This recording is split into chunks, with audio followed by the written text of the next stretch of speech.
હાલો નમસ્કાર જય હિન્દ વંદે માતરમ ફ્રેન્ડ્સ. તો મિત્રો આજના વિડીયોમાં જે છે 1 થી 40 જેટલા જીકેના એમસીક્યુ આપણે જોવાના છે.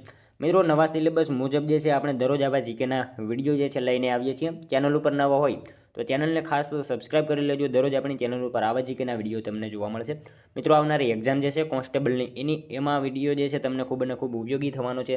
તો વિડીયોમાં છેલ્લે સુધી જોતા રહેજો અને ચેનલ ઉપર નવો હોય તો ચેનલને સબસ્ક્રાઇબ કરી લેજો. તો ચાલો શરૂ કરીએ. Question number 1. શરણાઈ કયા પ્રકારનું વાદ્ય છે? શરણાઈ જે છે કયા પ્રકારનું વાદ્ય છે? તો શું આવશે અહીંયા રાઈટ આન્સર? સુશીર વાદ્ય આવશે. બરાબર, ખાસ યાદ રાખજો. શરણાઈ જે છે કયા પ્રકારનું? તો સુશીર વાદ્ય જે છે એ આવશે. રાઈટ આન્સર આપણો ઓપ્શન 2 બની જશે. મિત્રો જે વાદ્યને જે છે ફૂંક મારીને વગાડવામાં આવે તેને સુશીર વાદ્ય કહેવામાં આવે છે. જેમ કે શંખ, મોરલી, પાવો, વેણુ, બુંગળ, સિંગી, મહુવર, વાંસળી, શરણાઈ, એટલે કે ટૂંકમાં જેને ફૂંક મારીને વગાડવામાં આવે એને જે છે સુશીર વાદ્ય તરીકે ઓળખવામાં આવે છે. જોઈએ ત્યારબાદનો નેક્સ્ટ ક્વેશ્ચન બીજો. સાચા વિધાનો જણાવો. મિત્રો અહીંયા આપણને 2 વિધાનો આપેલા છે, જોવાના છે સાચા છે કે ખોટા. આપણે જોઈએ. રંગપુર ગુજરાતના સુરેન્દ્રનગર જિલ્લામાં આવેલું છે. રંગપુરમાંથી ચોખાની ખેતીના પુરાવા મળ્યા છે. શું આવશે અહીંયા રાઈટ આન્સર? બંને વિધાનો સાચા આપેલા છે. બરાબર, ખાસ યાદ રાખજો. રંગપુર જે છે ક્યાં? તો સુરેન્દ્રનગર જિલ્લામાં આવેલું છે અને રંગપુરમાંથી જે છે ચોખાની ખેતીના પુરાવા મળ્યા છે. બંને વિધાનો આપણને અહીંયા સાચા આપેલા છે. મિત્રો રંગપુર જે છે ને સુરેન્દ્રનગર જિલ્લામાં ભાદર નદીના કિનારે આવેલું ગુજરાતમાં સૌપ્રથમ શોધાયેલું હડપ્ય સ્થળ છે. બરાબર, સૌપ્રથમ શોધાયેલું છે અને એનું ઉત્ખનન કાર્ય જે છે ઈસવીસન 1931માં ડૉક્ટર માધવ સ્વરૂપ વચ્ચે જે છે કર્યું હતું. ત્યારબાદ ઈસવીસન 1953માં SR રાવના માર્ગદર્શન હેઠળ જે છે એ કરવામાં આવેલું હતું. તમામ માહિતી આપણને ખ્યાલ હોવી જોઈએ. ત્યારબાદનો નેક્સ્ટ ક્વેશ્ચન ત્રીજો. 19 સપ્ટેમ્બર 1968ના રોજ ઇન્દુલાલ યાજ્ઞિકના હસ્તે શહીદ સ્મારકનું ઉદ્ઘાટન થયું. ત્યારે ગુજરાતના મુખ્યમંત્રી નીચેનામાંથી કોણ હતા? 19 સપ્ટેમ્બર 1968ના રોજ જે છે ઇન્દુલાલ યાજ્ઞિકના હસ્તે શહીદ સ્મારકનું જે છે ઉદ્ઘાટન થયું. ત્યારે ગુજરાતના મુખ્યમંત્રી જે છે નીચેનામાંથી કોણ હતા? તો મિત્રો એ વખતે હતા મુખ્યમંત્રી હિતેન્દ્રભાઈ દેસાઈ. ખાસ યાદ રાખજો, ઓપ્શન બી રાઈટ આન્સર બનશે. અહીંયા 19 સપ્ટેમ્બર 1968ના રોજ ઇન્દુલાલ યાજ્ઞિકના હસ્તે શહીદ સ્મારકનું જે છે ઉદ્ઘાટન થયું. એ વખતે ગુજરાતના મુખ્યમંત્રી કોણ? તો હિતેન્દ્રભાઈ દેસાઈ જે છે ગુજરાતના મુખ્યમંત્રી હતા. મિત્રો વાત કરીએ હિતેન્દ્રભાઈ દેસાઈની, તો એમાં જે છે એ આપણે ગુજરાતના ત્રીજા મુખ્યમંત્રી હતા અને એમના સમયમાં મિત્રો શહીદ સ્મારકનું ઉદ્ઘાટન કરવામાં આવ્યું હતું. ત્યારબાદ વાત કરીએ શહીદ સ્મારકનું ઉદ્ઘાટન જે છે ને અમદાવાદ ખાતે કરવામાં આવ્યું હતું. અને બીજી એક મહત્ત્વની બાબત એમના ઉપર જે છે ખાસ આપણે યાદ રાખવા જેવી છે, એ પારડીની જે રાષ્ટ્રીય જમીનનો ઉકેલ જે છે એ કોના સમયમાં લાવવામાં આવ્યો? તો એ જે છે હિતેન્દ્રભાઈ દેસાઈ જે છે એમના સમયમાં લાવવામાં આવ્યો હતો. પારડીની રાષ્ટ્રીય જમીનનો જે ઉકેલ લાવવામાં આવ્યો એ આ હિતેન્દ્રભાઈ દેસાઈના સમયમાં લાવવામાં આવેલો હતો. એ બાબત આપણને ખ્યાલ હોવી જોઈએ. ત્યારબાદનો ક્વેશ્ચન જોઈએ ચોથો. ગીરની ટેકરી, બરડા ટેકરી અને માંડવ ટેકરી કયા પ્રદેશમાં આવેલ છે? ગીરની ટેકરી, બરડા ટેકરી અને માંડવ ટેકરી આ જે છે કયા પ્રદેશમાં આવેલ છે? તો સૌરાષ્ટ્રમાં આવશે. આ બધી ટેકરી ક્યાં આવશે? સૌરાષ્ટ્રમાં આવેલ છે. ખાસ યાદ રાખજો. મિત્રો તમે વિડીયો જે છે છેલ્લે સુધી જોતા રહેજો. આપણે છેલ્લે લાસ્ટમાં જે છે 41માં ક્વેશ્ચન રાખેલો છે જેનો આન્સર તમારે કોમેન્ટમાં જણાવવાનો રહેશે. તો વિડીયોમાં તમે છેલ્લે સુધી જોતા રહેજો. જોઈએ ત્યારબાદનો નેક્સ્ટ ક્વેશ્ચન પાંચમો. કઈ ગુજરાતી ફિલ્મને આંતરરાષ્ટ્રીય સન્માન પ્રાપ્ત થયું હતું? કઈ ગુજરાતી ફિલ્મને જે છે આંતરરાષ્ટ્રીય સન્માન પ્રાપ્ત થયું હતું? તો કઈ આવશે અહીંયા રાઈટ આન્સર? કંકુ આવશે. ખાસ યાદ રાખજો મિત્રો, કઈ જે છે એ ગુજરાતી ફિલ્મને આંતરરાષ્ટ્રીય સન્માન પ્રાપ્ત થયું હતું? તો કંકુ ફિલ્મ જે છે એ ગુજરાતી ફિલ્મને આંતરરાષ્ટ્રીય સન્માન પ્રાપ્ત થયેલું હતું. મિત્રો તમને વિડીયો ગમતો હોય તો એક લાઇક કરજો. અમે તમારી પાસે માત્ર એક લાઇકની આશા રાખીએ છીએ, તો એક લાઇક તમે જરૂર કરી દેજો. જોઈએ ત્યારબાદનો નેક્સ્ટ ક્વેશ્ચન. પશ્ચિમ બંગાળનું રાણીગંજ શેના માટે જાણીતું છે? પશ્ચિમ બંગાળનું રાણીગંજ જે છે શેના માટે જાણીતું છે? તો કોલસાની ખાણ માટે જાણીતું છે. ખાસ યાદ રાખજો, ઓપ્શન ડી રાઈટ આન્સર અહીંયા બની જશે. પશ્ચિમ બંગાળનું રાણીગંજ જે છે શેના માટે? તો કોલસાની ખાણ માટે જે છે એ જાણીતું છે. ત્યારબાદનો ક્વેશ્ચન જોઈએ. પ્રસિદ્ધ સોમનાથના મંદિરનો ધ્વંસ કરવા આવેલ મુગલ સૈન્યનો પ્રતિકાર કરી કયા રાજવી અગ્રણીએ મંદિરનું રક્ષણ કરતા વીર મૃત્યુ વહોર્યું હતું? મિત્રો ખાસ યાદ રાખજો, પ્રસિદ્ધ સોમનાથના મંદિરનો ધ્વંસ કરવા આવેલા મુગલ સૈન્યનો પ્રતિકાર કરી કયા રાજવી જે છે અગ્રણીએ મંદિરનું રક્ષણ કરતા વીર મૃત્યુ વહોર્યું હતું? તો મિત્રો આમાં રાઈટ આન્સર આવશે હમીરજી ગોહિલ. ખાસ યાદ રાખજો, ઓપ્શન બી રાઈટ આન્સર બની જશે. પ્રસિદ્ધ સોમનાથના મંદિરનો ધ્વંસ કરવા આવેલા મુગલ સૈન્યનો પ્રતિકાર કરી રાજા હમીરજી ગોહિલ જે છે એમણે મિત્રો ખાસ યાદ રાખજો વીર મૃત્યુ જે છે વહોર્યું હતું. ત્યારબાદનો ક્વેશ્ચન જોઈએ આઠમો. ગુજરાત રાજ્યના જૂનાગઢ જિલ્લાને નીચે દર્શાવેલ જિલ્લાઓ પૈકી કયા જિલ્લાની હદ સ્પર્શતી નથી? ગુજરાતના જે છે એ જૂનાગઢ જિલ્લાને નીચેનામાંથી કયા જિલ્લાની હદ જે છે સ્પર્શતી નથી. તો મિત્રો અહીંયા આપણને જિલ્લા આપેલા છે, એમાંથી ભાવનગર જિલ્લાની જે છે હદ સ્પર્શે નહીં જૂનાગઢ જિલ્લાને, બરાબર, ખાસ યાદ રાખજો. ત્યારબાદનો ક્વેશ્ચન જોઈએ. વઢિયાર પંથકમાં વરાણાના મેળામાં કયા દેવતાને એટલે કે ઈષ્ટદેવના મહાત્મયના સંદર્ભમાં મેળો ભરાય છે? વઢિયાર પંથકમાં જે છે વરાણાના મેળામાં કયા ઈષ્ટદેવના મહાત્મયમાં જે છે એ મેળો ભરાય છે? તો ખોડિયાર માતાના સ્થાનકમાં જે છે એ મેળો ભરાતો હોય છે, ખાસ યાદ રાખીશું. ત્યારબાદનો ક્વેશ્ચન જોઈએ. સંસદના કોઈપણ સભ્યને સંસદના સત્ર પહેલાં અને પછીના કેટલા દિવસ દરમિયાન દીવાની અદાલતની કાર્યવાહી માટે ધરપકડથી મુક્તિ આપવામાં આવી છે? સંસદના જે છે કોઈપણ સભ્યને સંસદના સત્ર પહેલાં અને પછીના કેટલાક દિવસ દરમિયાન જે છે દીવાની અદાલતની જે છે કાર્યવાહી માટે ધરપકડથી મુક્તિ આપવામાં આવેલી છે? તો 40 દિવસ આવશે, બરાબર, ખાસ યાદ રાખજો. ઓપ્શન એ રાઈટ આન્સર અહીંયા આપણો બની જશે. સંસદના કોઈપણ સભ્યને જે છે સંસદના સત્ર પહેલાં અને પછીના કેટલા દિવસ દરમિયાન દીવાની અદાલતની કાર્યવાહી માટે ધરપકડથી મુક્તિ આપવામાં આવે છે? તો ખાસ યાદ રાખજો 40 દિવસ સુધી જે છે એ મુક્તિ આપવામાં આવે છે. ત્યારબાદનો ક્વેશ્ચન જોઈએ. કેન્દ્ર સરકાર દ્વારા પંચાયતોને અનુદાન આપવાની શરૂઆત ક્યારથી થઈ? કેન્દ્ર સરકાર દ્વારા જે છે પંચાયતોને અનુદાન આપવાની શરૂઆત જે છે એ ક્યારથી થઈ હતી? તો ક્યારથી આવશે રાઈટ આન્સર અહીંયા? 73માં બંધારણીય સુધારા પછી જે છે થઈ હતી. ખાસ યાદ રાખજો, કેન્દ્ર સરકાર દ્વારા પંચાયતોને જે છે અનુદાન આપવાની શરૂઆત ક્યારથી? તો તે 73માં બંધારણીય સુધારા પછી જે છે એ થયેલી હતી, ખાસ યાદ રાખીશું. ત્યારબાદનો ક્વેશ્ચન જોઈએ. પાટી કુકરમુંડાનો મેળો કયા જિલ્લામાં ભરાય છે? પાટીનો મેળો જે છે કયા જિલ્લામાં ભરાય છે? તો ક્યાં આવશે રાઈટ આન્સર અહીંયા? તાપીમાં આવશે, ખાસ યાદ રાખજો. પાટી જે છે કુકરમુંડાનો મેળો એ ક્યાં? તો તાપી જિલ્લામાં જે છે એ મેળો ભરાય છે. મિત્રો પાટી જાત્રા એ પાટી માતાના જે છે એ નામે યોજાતો આદિવાસીઓનો લોકમેળો છે. પાટી ગામ મિત્રો નવનિર્મિત તાપી જિલ્લાની કુકરમુંડા ખાતે આવેલું છે, એ બાબત આપણને ખ્યાલ હોવી જોઈએ. ત્યારબાદનો ક્વેશ્ચન જોઈએ. સાચા વિધાનો જણાવો. મિત્રો આપણને અહીંયા વિધાનો આપેલા છે, જોવાના છે સાચા છે કે ખોટા. જોઈએ આપણે. ભારતીય વિદ્યાભવનની સ્થાપના કનૈયાલાલ મુનશીએ કરી હતી. 1916માં વડોદરા ખાતે વડોદરા સાહિત્ય સભાની સ્થાપના થઈ હતી. બંને વિધાનો આપણને અહીંયા મિત્રો સાચા જ આપેલા છે.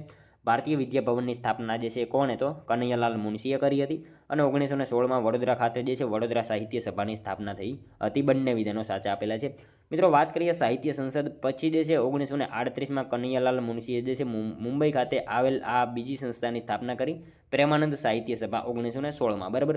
હવે વડોદરા ખાતે જે છે આ સંસ્થાની સ્થાપના થઈ અને 1944માં તેનું નામ જે છે પ્રેમાનંદ સાહિત્ય સભા રખાયું. આ સંસ્થા દર 2 વર્ષે જે છે સાહિત્ય ક્ષેત્રે એવોર્ડ પણ આપે છે, એ બાબત આપણને ખ્યાલ હોવી જોઈએ. ત્યારબાદનો ક્વેશ્ચન જોઈએ.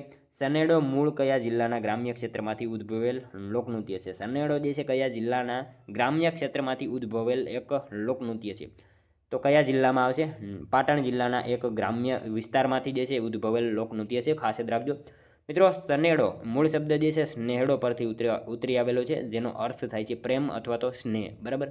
હવે ગુજરાતના લોકનાટ્ય અને ભવાઈ સાથે તેની સામ્યતા જે છે એ કરવામાં આવેલી છે.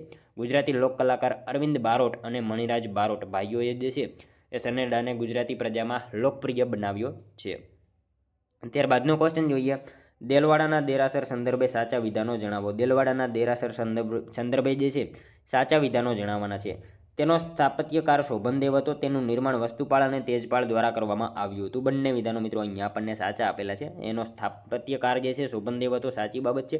અને એનું નિર્માણ જે છે વસ્તુપાળ અને તેજપાળ દ્વારા કરવામાં આવ્યું હતું. બંને વિધાનો સાચા આપેલા છે. મિત્રો ધોળકાના જે છે શાસક વીર ધવલના મંત્રી વસ્તુપાળ અને તેજપાલ દ્વારા જે છે માઉન્ટ આબુ ઉપર 11મી સદીમાં જે છે દેલવાડાના દેરાસરોનું નિર્માણ કરવામાં આવ્યું હતું. તેને લુણિગ વસઈના નામથી પણ ઓળખવામાં આવે છે, એ પણ આપણને ખ્યાલ હોવો જોઈએ. ત્યારબાદનો ક્વેશ્ચન જોઈએ. ઝારખંડનું સિમલા તરીકે કોને ઓળખવામાં આવે છે? મિત્રો ઝારખંડનું સિમલા તરીકે કોને ઓળખવામાં આવે છે? તો કોને આવશે? રાંચીને આવશે, બરાબર. રાંચી જે છે એ ઝારખંડનું સિમલા તરીકે ઓળખાય છે. મિત્રો ક્વેશ્ચન એવો પૂછાય કે રાજસ્થાનનું સિમલા કોને કહેવાય? તો શું આવશે? માઉન્ટ આબુ જે છે ને એને રાજસ્થાનનું સિમલા તરીકે ઓળખવામાં આવે છે, બરાબર. ખાસ યાદ રાખજો. ત્યારબાદનો ક્વેશ્ચન જોઈએ. નીચેનામાંથી કઈ યોજના શ્રી નરેન્દ્રભાઈ મોદી મુખ્યમંત્રી હતા ત્યારે શરૂ થયેલી નથી? બરાબર, નથી. નીચેનામાંથી કઈ યોજના જે છે શ્રી નરેન્દ્રભાઈ મોદી મુખ્યમંત્રી હતા એ સમયે જે છે શરૂ થયેલી નથી? તો શું આવશે? મધ્યાહન ભોજન આવશે. મધ્યાહન ભોજન જે છે એ નહીં આવે નરેન્દ્રભાઈ મોદીના સમયમાં. બાકીની ત્રણેય જે છે જ્યોતિગ્રામ, સુજલામ સુફલામ અને ઘર દીવડા, આ ત્રણેય નરેન્દ્રભાઈ જે છે મુખ્યમંત્રી હતા એ સમયે શરૂ થયેલ છે. અને મધ્યાહન ભોજન જે છે એમના સમયમાં નહીં આવે. ત્યારબાદનો ક્વેશ્ચન જોઈએ. હિડીકલ પરિયોજના કયા રાજ્યમાં સ્થિત છે? હિડીકલ પરિયોજના જે છે કયા રાજ્યમાં સ્થિત છે? તો કયા રાજ્યમાં આવશે રાઈટ આન્સર અહીંયા? કર્ણાટકમાં આવશે. ખાસ યાદ રાખજો. હિડકલ પરિયોજના જે છે કયા રાજ્યમાં? તો કર્ણાટક રાજ્યમાં આવેલ છે. મિત્રો કઈ નદી ઉપર છે એ બાબત આપણને ખ્યાલ હોવી જોઈએ. કઈ નદી આવશે? ઘાટપ્રભા નદી ઉપર. અને આ ઘાટપ્રભા નદી જે છે ને એ કૃષ્ણા નદીની સહાયક નદી છે, એ પણ આપણને ખ્યાલ હોવો જોઈએ. ત્યારબાદનો ક્વેશ્ચન જોઈએ 19મો. ગુજરાતમાં કઈ જગ્યાએ જળ વિદ્યુત મથકની સાથે તાપ વિદ્યુત મથક પણ આવેલું છે? તાપી નહીં આવે, તાપ વિદ્યુત મથક અહીંયા લખેલું છે. બરાબર. ગુજરાતમાં કઈ જગ્યાએ જળ વિદ્યુત મથકની સાથે તાપ વિદ્યુત મથક પણ આવેલું છે? તો કઈ જગ્યા આવશે? રાઈટ આન્સર અહીંયા ઉકાઈ ખાતે આવેલું છે. ખાસ યાદ રાખજો. ગુજરાતમાં કઈ જગ્યાએ? તો ઉકાઈ ખાતે જે છે જળ વિદ્યુત મથકની સાથે તાપ વિદ્યુત મથક જે છે એ પણ આવેલું છે. ત્યારબાદનો ક્વેશ્ચન જોઈએ 2011ની વસ્તી ગણતરી અનુસાર સૌથી વધુ ખ્રિસ્તી વસ્તી ધરાવતો જિલ્લો કયો છે? 2011ની વસ્તી ગણતરી મુજબ જે છે સૌથી વધારે ખ્રિસ્તી વસ્તી ધરાવતો જિલ્લો નીચેનામાંથી કયો છે? તો કયો આવશે? રાઈટ આન્સર અહીંયા તાપી જિલ્લો આવશે. ખાસ યાદ રાખજો. 2011ની વસ્તી ગણતરી મુજબ જે છે સૌથી વધારે ખ્રિસ્તી વસ્તી ધરાવતો જિલ્લો કયો? તો તાપી જિલ્લો જે છે આપણો જવાબ બની જશે. ત્યારબાદનો ક્વેશ્ચન જોઈએ ઓલ ઇન્ડિયા રેડિયોનું સ્થાપના વર્ષ જણાવો. ઓલ ઇન્ડિયા રેડિયોનું સ્થાપના વર્ષ જે છે કયું હતું? 1936 હતું. ખાસ યાદ રાખજો. ઓલ ઇન્ડિયા રેડિયોનું સ્થાપના વર્ષ કયું હતું? 1936 રાઈટ આન્સર બનશે. ત્યારબાદનો ક્વેશ્ચન જોઈએ ગ્રાસલેન્ડ રિસર્ચ સ્ટેશન ક્યાં આવેલું છે? ગ્રાસલેન્ડ રિસર્ચ સ્ટેશન જે છે એ ક્યાં આવેલું છે? તો અમરેલી, ધારી અમરેલી આવશે. બરાબર. ધારી અમરેલી જે છે ગ્રાસલેન્ડ રિસર્ચ સ્ટેશન આવેલું છે. ખાસ યાદ રાખીશું. ત્યારબાદનો ક્વેશ્ચન જોઈએ નીચેનામાંથી કોને વિશ્વનું કોફી પોર્ટ તરીકે ઓળખવામાં આવે છે? નીચેનામાંથી કોને જે છે એ વિશ્વનું કોફી પોર્ટ તરીકે ઓળખવામાં આવે છે? તો સંતોષને આવશે. બરાબર. સંતોષ બ્રાઝિલમાં આવેલું છે. સંતોષ એને વિશ્વનું જે છે કોફી પોર્ટ તરીકે ઓળખવામાં આવે છે. ખાસ યાદ રાખજો. ત્યારબાદનું ક્વેશ્ચન જોઈએ વિદેશમાં શૂટ થયેલી પ્રથમ ભારતીય ફિલ્મ કઈ હતી? વિદેશમાં શૂટ થયેલી પ્રથમ ભારતીય ફિલ્મ જે છે એ નીચેનામાંથી કઈ હતી? તો નાઝ. ઓપ્શન બી રાઈટ આન્સર બની જશે. નાઝ જે છે વિદેશમાં શૂટ થયેલી પ્રથમ ભારતીય ફિલ્મ હતી. ત્યારબાદનો ક્વેશ્ચન જોઈએ 25મો. ગદાધરપુરી મંદિર ગુજરાતના કયા જિલ્લામાં આવેલું છે? ગદાધરપુરી મંદિર જે છે ગુજરાતના કયા જિલ્લામાં આવેલું છે? તો અરવલ્લી જિલ્લામાં આવશે. ખાસ યાદ રાખજો. ગદાધરપુરી મંદિર જે છે ગુજરાતના કયા જિલ્લામાં? તો અરવલ્લી જિલ્લામાં જે છે એ મંદિર આવેલું છે. ત્યારબાદનો ક્વેશ્ચન જોઈએ તલાકોનો ધોધ કયા રાજ્યમાં સ્થિત છે? તલાકોનો ધોધ જે છે કયા રાજ્યમાં આવેલ છે? તો શું આવશે અહીંયા? રાઈટ આન્સર આંધ્રપ્રદેશમાં આવશે. ખાસ યાદ રાખજો. તલાકોનો ધોધ જે છે કયા રાજ્યમાં? તો આંધ્રપ્રદેશ રાજ્યમાં જે છે તલાકોનો ધોધ જે છે એ આવેલો છે. મિત્રો આંધ્રપ્રદેશ રાજ્યમાં એક નેશનલ પાર્ક આવેલો છે વેંકટેશ્વર નેશનલ પાર્ક. આ નેશનલ પાર્કમાં જે છે એ તલાકોનો ધોધ આવેલો છે. એ બાબત આપણને ખ્યાલ હોવી જોઈએ. ત્યારબાદનો ક્વેશ્ચન જોઈએ પિઠોરાના ચિત્રમાં પ્રથમ ચિત્ર નીચેનામાંથી કોનું દોરવામાં આવે છે? પિઠોરાના જે ચિત્ર જે છે એમાં પ્રથમ ચિત્ર નીચેનામાંથી કોનું દોરવામાં આવે છે? તો ગણેશજીનું આવશે. રાઈટ આન્સર ઓપ્શન બી બની જશે. પિઠોરાના ચિત્રમાં જે છે એ પ્રથમ ચિત્ર કોનું? તો ગણેશજીનું જે છે પ્રથમ ચિત્ર દોરવામાં આવે છે. મિત્રો પિઠોરા ચિત્રો જે છે છોટાઉદેપુર જિલ્લાના રાઠવા આદિવાસીઓ દ્વારા જે છે એ દોરવામાં આવતા હોય છે. આપણને ખ્યાલ હોવો જોઈએ. ત્યારબાદનો ક્વેશ્ચન જોઈએ અબરખના ઉત્પાદનમાં ભારતનું કયું રાજ્ય પ્રથમ ક્રમે છે? અબરખના ઉત્પાદનમાં ભારતનું કયું રાજ્ય જે છે એ પ્રથમ ક્રમ ધરાવે છે? તો આંધ્રપ્રદેશ આવશે. રાઈટ આન્સર ઓપ્શન સી બની જશે. ખાસ યાદ રાખજો. અબરખના ઉત્પાદનમાં ભારતનું કયું રાજ્ય પ્રથમ સ્થાને? તો આંધ્રપ્રદેશ જે છે એ ભારતનું પ્રથમ ક્રમે રાજ્ય આવશે. મિત્રો અબરખના ઉત્પાદનમાં ભારત જે છે વિશ્વમાં પ્રથમ ક્રમે છે અને પ્રથમ ક્રમે જે છે ભારતમાં પ્રથમ ક્રમે આંધ્રપ્રદેશ આવશે, બીજા ક્રમે રાજસ્થાન આવશે અને ત્રીજા ક્રમે ઓડિશા આવશે. અને સાથે સાથે મિત્રો અબરખનો ઉપયોગ જે છે ઔષધિ બનાવવા માટે થાય છે, એ પણ આપણને ખ્યાલ હોવો જોઈએ. ત્યારબાદનો ક્વેશ્ચન જોઈએ ઓદંતપુરી વિદ્યાલય ક્યાં આવેલ છે? ઓદંતપુરી વિદ્યાલય જે છે એ ક્યાં આવેલ છે? મિત્રો બિહારમાં આવશે આ વિદ્યાલય. ક્યાં? તો બિહારમાં આ વિદ્યાલય જે છે એ આવેલી છે. ત્યારબાદનો ક્વેશ્ચન જોઈએ આઝાદી આંદોલન સમયમાં સુરતમાં મોટા પાયે સામાજિક સુધારાનું અને માનવ ધર્મ સભા સ્થાપવાનું કાર્ય કરનાર દુર્ગારામ મહેતાજી કયા નામે ઓળખાતા હતા? આઝાદી આંદોલન સમયમાં જે છે સુરતમાં મોટા પાયે સામાજિક સુધારાનું અને માનવ ધર્મ સભા સ્થાપવાનું કાર્ય કરનાર દુર્ગારામ મહેતાજી જે છે એ કયા નામથી ઓળખાતા હતા? તો ગુજરાતના લ્યુથર એવા નામથી ઓળખાતા હતા. ખાસ યાદ રાખજો. આઝાદી આંદોલન સમયમાં જે છે સુરતમાં મોટા પાયે સામાજિક સુધારાનું અને માનવ ધર્મ સભા સ્થાપવાનું કાર્ય કરનાર દુર્ગારામ મહેતા જે છે કયા નામે? તો ગુજરાતના લ્યુથર એવા નામે ઓળખાતા હતા. ત્યારબાદનો ક્વેશ્ચન જોઈએ બોલાવો નામની વિધિ આદિવાસીઓમાં કયા તહેવાર સાથે સંકળાયેલી છે? બોલાવો નામની વિધિ જે છે એ આદિવાસીઓમાં કયા તહેવાર સાથે સંકળાયેલી છે? તો દિવાળી તહેવાર જે છે એ તહેવાર સાથે સંકળાયેલી છે. બોલાવો નામની વિધિ જે છે આદિવાસીઓમાં કયા તહેવાર? તો દિવાળી તહેવાર સાથે સંકળાયેલી વિધિ છે. ત્યારબાદનો ક્વેશ્ચન જોઈએ ગઝલોના સર્જક શ્યામ સાધુનું પૂરું નામ જણાવો. ગઝલોના સર્જક એવા શ્યામ સાધુનું પૂરું નામ જે છે એ નીચેનામાંથી શું છે? શું આવશે અહીંયા રાઈટ આન્સર? શામળદાસ મૂળદાસ સોલંકી આવશે. ઓપ્શન એ રાઈટ આન્સર બની જશે. ગઝલોના સર્જક એવા શ્યામ સાધુનું પૂરું નામ શું? તો શામળદાસ મૂળદાસ સોલંકી એમનું પૂરું નામ છે. ત્યારબાદનો ક્વેશ્ચન જોઈએ, થીગડું વાર્તાના લેખક કોણ છે? થીગડું વાર્તા જે છે એના લેખક નીચેનામાંથી કોણ છે? તો સુરેશ જોશી આવશે. ખાસ યાદ રાખજો, થીગડું વાર્તા જે છે એના લેખક કોણ? તો સુરેશ જોશી એના લેખક છે. ત્યારબાદનો ક્વેશ્ચન જોઈએ, સુરેન્દ્રનગર જિલ્લાને નીચેનામાંથી કયા જિલ્લાની હદ સ્પર્શતી નથી? સુરેન્દ્રનગર જિલ્લાને મિત્રો નીચેનામાંથી કયા જિલ્લાની હદ જે છે એ સ્પર્શતી નથી? તો અહીંયા આપેલા જે છે ઓપ્શન એમાંથી અમરેલી જિલ્લાની જે છે હદ સ્પર્શશે નહીં સુરેન્દ્રનગર જિલ્લાને. જોઈએ ત્યારબાદનો નેક્સ્ટ ક્વેશ્ચન, મુસ્લિમ બિરાદરોનું આસ્થા કેન્દ્ર એવા હસન પીરનું દરગાહનું પવિત્ર સ્થાન ગુજરાતમાં કયા સ્થળે આવેલું છે? મુસ્લિમ બિરાદરોનું આસ્થા કેન્દ્ર એવા હસન પીરનું દરગાહનું પવિત્ર સ્થાન જે છે ગુજરાતમાં કયા સ્થળે આવેલ છે? તો દેલમાલ ખાતે આવેલ છે. ખાસ યાદ રાખજો, ઓપ્શન ડી રાઈટ આન્સર બની જશે. મુસ્લિમ બિરાદરોનું આસ્થા કેન્દ્ર એવા હસન પીરનું દરગાહનું કેન્દ્ર ક્યાં? તો દેલમાલ ખાતે જે છે એ આવેલું છે. જોઈએ ત્યારબાદનો નેક્સ્ટ ક્વેશ્ચન, તેહરી ડેમ ક્યાં આવેલો છે? તેહરી ડેમ જે છે એ ક્યાં આવેલો છે? યુપીમાં આવશે, ઉત્તરાખંડમાં આવશે. બરાબર, યુપી નહીં આવે, ઉત્તરાખંડમાં જે છે એ આ તેહરી ડેમ આવેલો છે. ખાસ યાદ રાખજો. ત્યારબાદનો ક્વેશ્ચન જોઈએ, છીછરો દરિયા કિનારો અને કાંપના ભરાવની ગેરહાજરીને લીધે કચ્છનો અખાત કયા પ્રકારની માછલીના સંવર્ધન માટે ઉપયોગી છે? છીછરો દરિયા કિનારો અને કાંપના ભરાવાની ગેરહાજરીને લીધે જે છે કચ્છનો અખાત કયા પ્રકારની માછલીના સંવર્ધન માટે જે છે એ ઉપયોગી છે? તો કયા આવશે માછલી? અહીંયા ઓઇસ્ટર માછલી આવશે. ઓપ્શન બી રાઈટ આન્સર બની જશે. ખાસ યાદ રાખજો, છીછરો દરિયા કિનારો અને કાંપના ભરાવાની જે છે ગેરહાજરીને લીધે કચ્છનો અખાત કયા પ્રકારની? તો ઓઇસ્ટર પ્રકારની માછલી જે છે એના સંવર્ધન માટે ઉપયોગી છે. ત્યારબાદનો ક્વેશ્ચન જોઈએ, નેશનલ ડેરી ડેવલપમેન્ટ બોર્ડ ક્યાં આવેલું છે? નેશનલ ડેરી ડેવલપમેન્ટ બોર્ડ જે છે એ ક્યાં આવેલ છે? તો શું આવશે અહીંયા રાઈટ આન્સર? NDDB આણંદ આવશે. બરાબર, NDDB આણંદ આવશે. નેશનલ ડેરી ડેવલપમેન્ટ બોર્ડ ક્યાં? તો આણંદ ખાતે આવેલું છે. મિત્રો ઈસવીસન 1965માં ડેરી વિકાસના કાર્યક્રમો ઘડવા માટે જે છે આનુષંગિક માર્ગદર્શન તથા સહકાર દ્વારા પ્રોત્સાહન આપવા માટે જે છે એ રાષ્ટ્રીય સંસ્થા સ્વરૂપે national dairy development board Anand ખાતે જે છે એની સ્થાપના કરવામાં આવી હતી. ખાસ યાદ રાખજો. ત્યારબાદનો ક્વેશ્ચન જોઈએ, સાચા વિધાનો જણાવો. સાચા વિધાનો જણાવવાના છે. અહીંયા આપણને 2 વિધાનો આપેલા છે. જોઈએ આપણે, મોરબીના લખધીરજી જાડેજાએ મણિમંદિરનું બાકીનું નિર્માણ કાર્ય પૂર્ણ કરાવ્યું હતું. આ બાબત જે છે સાચી છે. જોઈએ બીજું વિધાન, વાઘજી ઠાકોર સૌરાષ્ટ્રના શાહજહાં તરીકે ઓળખાતા હતા. બંને વિધાનો સાચા આપેલા છે. મોરબીના લખધીરજી જાડેજા જે છે એમણે મણિમંદિરનું બાકીનું નિર્માણ કાર્ય જે છે પૂરું કરાવ્યું હતું.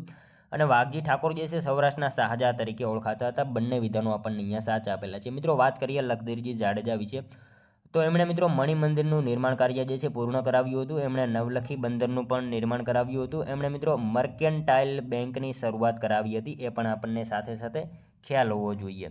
જોઈએ ત્યારબાદનો નેક્સ્ટ ક્વેશ્ચન 40મો, ભારતીય શાકભાજી સંશોધન સંસ્થા નીચેનામાંથી કયા સ્થળે આવેલી છે? ભારતીય શાકભાજી સંશોધન સંસ્થા જે છે એ નીચેનામાંથી કયા સ્થળે આવેલ છે? તો શું આવશે અહીંયા રાઈટ આન્સર? વારાણસી ખાતે આવેલ છે. ખાસ યાદ રાખજો, ભારતીય શાકભાજી સંશોધન સંસ્થા ક્યાં? તો વારાણસી ખાતે જે છે એ આવેલ છે. મિત્રો વારાણસી જે છે ને એ ભારતનું આધ્યાત્મિક પાટનગર છે અને ભારતનું મંદિરો અને ઘાટોનું નગર છે. એ પણ આપણને ખ્યાલ હોવો જોઈએ. જોઈએ ત્યારબાદનો લાસ્ટ 41મો ક્વેશ્ચન, જેનો આન્સર મિત્રો તમારે કોમેન્ટમાં જણાવવાનો રહેશે. સિંગરબિલ એરપોર્ટ કયા શહેરમાં આવેલું છે? સિંગરબિલ એરપોર્ટ જે છે કયા શહેરમાં આવેલું છે? મિત્રો એક આનો આન્સર તમારે કોમેન્ટમાં જણાવવાનો રહેશે. સાથે સાથે આ 40માંથી તમારા કેટલા સાચા પડ્યા એ પણ તમારે કોમેન્ટમાં જણાવવાનું રહેશે. તો મિત્રો આ તો વિડીયો, જો તમને વિડીયો પસંદ આવ્યો હોય તો એક લાઇક કરજો, તમારા મિત્રો જોડે શેર કરજો, જેથી અમને પણ ઉપયોગી બને. અને આપણી ચેનલ ઉપર નવા હોય તો ચેનલને ખાસ સબસ્ક્રાઈબ કરી લેજો. દરરોજ આપણી ચેનલ ઉપર આવા જીકેના વિડીયો તમને જોવા મળશે. તો મળશું હવે આપણે કાલે બીજા વિડીયોમાં. ત્યાં સુધી જય હિન્દ, વંદે માતરમ.